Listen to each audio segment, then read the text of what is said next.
ci biir question ki 400 bi toujours maa ngi ciy wax ne léegi Sénégal daanaka am na la mu dépassé ci biir réew mu démocratie ndaxte suñu modèle démocratique bi xeex nañu ba léegi taxaw na jàll na kenn mënatu fee am plus de 2 mandats ñoom Macky Sall ñu woon am 3e mandat bloqué nañ leen léegi nag Diomaye ak Sonko président Diomaye ak premier ministre Sonko ñoom ñoo gagné élection yi bokk naa suñu jëkk félicité Diomaye ma gisee tendance yi la génn ne lii donte man sax candidat la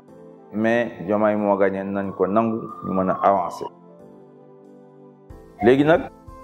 ñoom jar nañ leen félicité parce que nag bu ñu taxawalee seen parti yàggul yaakaar naa 2013 la donc ci diiru fukki at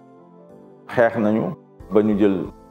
nguuru Sénégal léegi ñoom ñooy njiitu Sénégal kon nag ñoom ñoo yore mbir bi jàpp naa ne lu jëm ci koom-koom